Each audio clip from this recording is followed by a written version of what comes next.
अवधूत चिंतन श्री गुरुदेव दत्त श्री स्वामी समर्थ.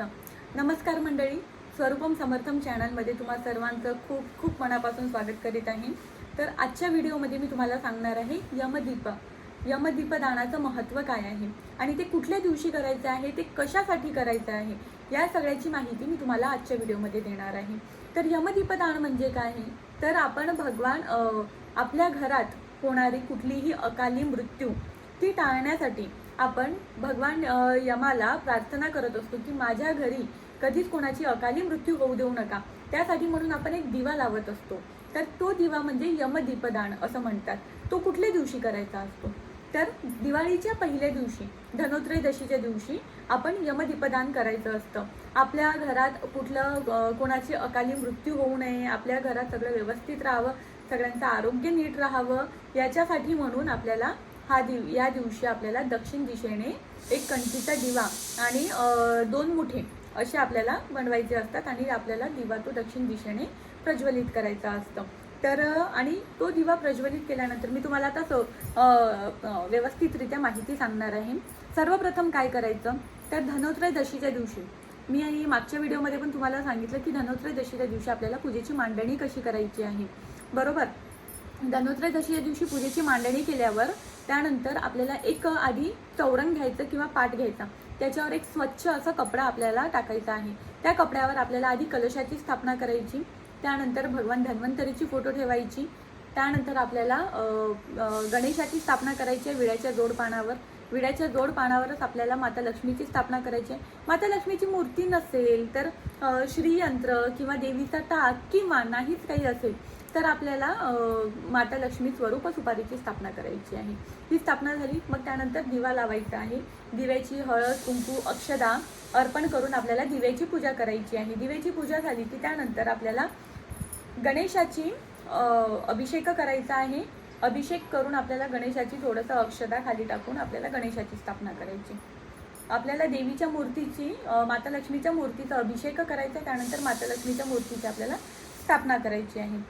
आपल्याला सगळ्या देवांची हळद कुंकू अक्षदा फुलं अर्पण करून, हार अर्पण करून आपल्याला अशा रीती आपल्याला पूजा करायची. दिवा लावायचा, धूप दीप आपल्याला लावायचा आहे.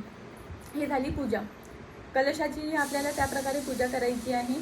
त्यानंतर आपल्याला आरती करायची आहे, नैवेद्य दाखवायचे आहे.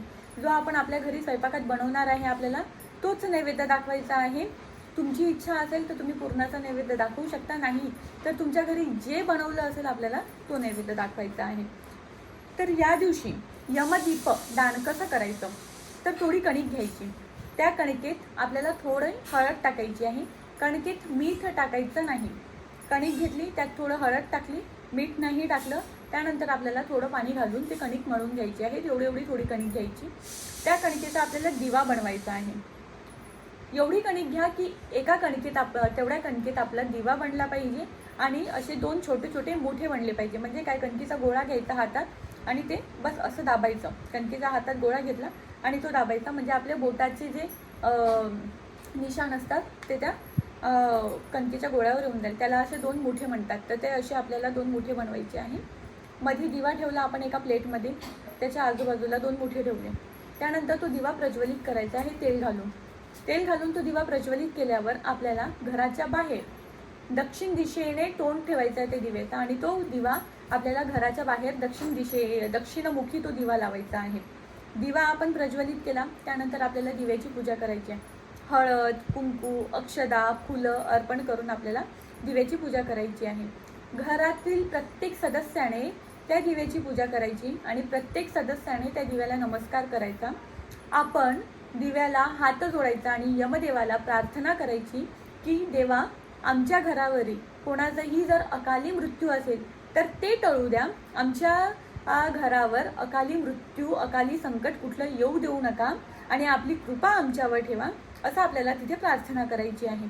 जर तुमच्या घरातलं कोणतं सदस्य जर बाहेर गेलं असेल, त्यावेळी पूजेच्या वेळी जर नसेल तर काय करायचं, तर तो व्यक्ती जेव्हा घरात येणार तेव्हा घरात आल्यावर त्यांना दिव्याची आधी पूजा करायला लावायची आहे.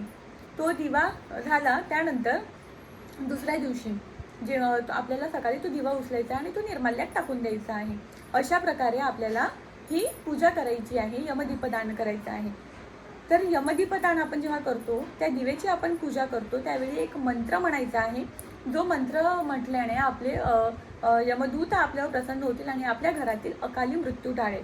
कुठला मंत्र आहे तो? मृत्यूनाम दंडपाशाभ्याम कालेन शामया सहा. मृत्यूनाम दंडपाशाभ्याम कालेन शामया सहा त्रयोदशाम दीपनाथ सूर्यजः प्रियतां मम. त्रयोदशाम दीपनाथ सूर्यजा प्रियता मम. हा मंत्र म्हणून नमस्कार करायचा आहे आणि या दिवशी आपल्याला दिवेची पूजा करायची, हा मंत्र म्हणायचा आहे आणि त्यानंतर आपण देवाला विनंती करायची आहे की आमच्या घरावरील अकाली मृत्यू तुम्ही टाळा. याच्या मागचं कारण काय आहे? असं कधीपासून सुरू झालं? तर त्याची सुद्धा एक कथा आहे. एकदा काय झालं, यमराजाने आपल्या दूतास प्रश्न विचारला, काय रे, आजपर्यंत तुम्ही अनेक लोकांचे प्राणहरण केले आहेत, पण हे करत असताना एखादा प्रसंग असा घडला का की तुम्हाला कुणाचं प्राणहरण करताना तुम्हाला अतिशय दुःख झाले? थोडा विचार करून दूताने उत्तर दिले की एक प्रसंग तसा मला आठवतोय. धर्मराज म्हणाले, मग सांगा बरं कुठला तो प्रसंग? त्यावेळी यमदूत म्हणाले की महाराज, पृथ्वीवरील हेमराज नावाच्या राजाच्या मुलाचे प्राणहरण करताना आम्हाला अतिशय दुःख झाले होते. एवढं दुःख होण्याचं कारण काय, असं यमराजाने विचारलं. त्यावर ते दूत म्हणाले की महाराज, या राजकुमाराचा विवाह फक्त 4 दिवसापूर्वीच झाला होता आणि विवाहाचा आनंद संपण्याच्या आत राजपुत्राने आपल्या विवाहाचा साज शृंगार उतरवण्याच्या आतच त्याचा आनंद संपला व त्याची प्राणहरण करण्याची वेळ आली. सटवीने लिहिलेल्या त्याचं जे नशीब सटवीने लिहिलं होतं त्या प्रकारे त्याचं विवाहाच्या 4 दिवसानंतर त्याचा मृत्यू होणार होता. तर ही अघटित घडणारी घटना होती, जी ज्याला आपण अकाली मृत्यू असे म्हणतो. ठीक आहे. नुकतेच लग्न झालेला त्याच्या पत्नीपासून त्याचे प्राणहरण करताना आमचे डोळे ओले झाले आणि तिचा शोक पाहून आम्हालाही अत्यंत वाईट वाटले. हा प्रसंग ऐकून यमराजालाही वाईट वाटले.